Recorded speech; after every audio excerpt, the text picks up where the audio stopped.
यह शिशु हैरानी में निर्माण स्थल पर दौड़कर सरिये पर बैठ गया। सामने पड़े 5 मिलियन देखकर तीनों बेवकूफ चोर तुरंत उसके पीछे चढ़ गए। बच्चा धीरे धीरे ऊपर उठ रहा था, पर उसे जरा भी डर नहीं था।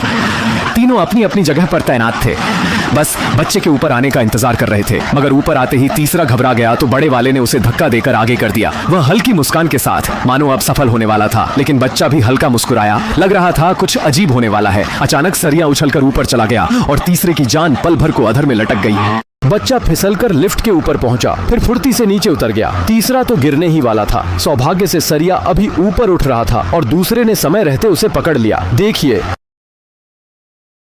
देखिए, नीचे निर्माण स्थल का दूसरा आदमी औरत की तरह चीखता है, फिर तेजी से नीचे गिरता है। गनीमत है उसकी किस्मत में अभी मौत नहीं थी।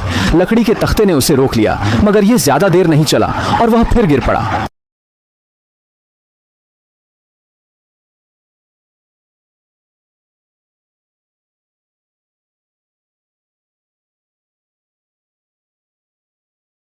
बड़े की मदद से तीसरा सुरक्षित उतर गया, लेकिन उसने बड़े को जोर का झटका दे दिया।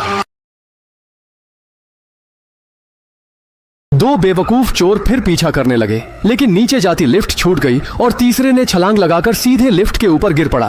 ऊंचाई से गिरते ही उसका शरीर अकड़ गया और वह वहीं बेहोश हो गया।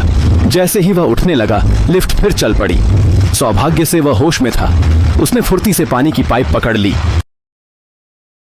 पहले से ही बुरी तरह झटकी हुई लिफ्ट ने फिर मदद करके तीसरे भाई को उठाकर सीधा खड़ा कर दिया।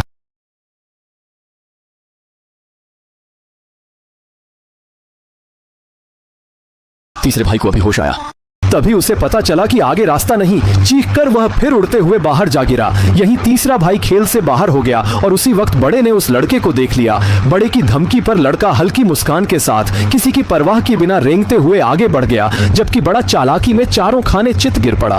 लकड़ी के तख्ते का लीवर उछलकर हथौड़ा फेंक देता है, जो लुढ़कते हुए ठीक निशाने पर जा लगता है। वह मुश्किल से उठा ही था कि अनजाने में मिक्सर का स्विच खींच बैठा और सीधे लैटेक्स पेंट में पूरा तर अंदर तक ठंडा हो गया। उसका इरादा बहुत निर्दयी था। फिर वह दोबारा पीछा करने लगा। पास आते आते गालियां बकता जा रहा था, मगर एक और चाल से वह फिर गिर पड़ा और इसी बीच बच्चा फिर से भाग निकला। बड़ा चोर हार मानने को तैयार नहीं था, तो वह क्रेन पर चढ़ा। तभी सायरन बज उठा। मजदूर सब एक साथ छुट्टी करके चले गए और इस बेवकूफ चोर को ही छोड़ गए, जो ढलती धूप में लटका हुआ शाम से रात तक वहीं पड़ा रहा। बेवकूफ चोर के 3 भाई बड़ी मुश्किल से फिर मिले और सब बदहवास व बेढंगे हो गए। सिर्फ दूसरा भाई ही अपनी पसंदीदा हेयर स्टाइल में था। बच्चा रात के अंधेरे का फायदा उठाकर रेंगते हुए घर लौट आया और फिर लुटेरों की पहचान कर दी, जिससे वे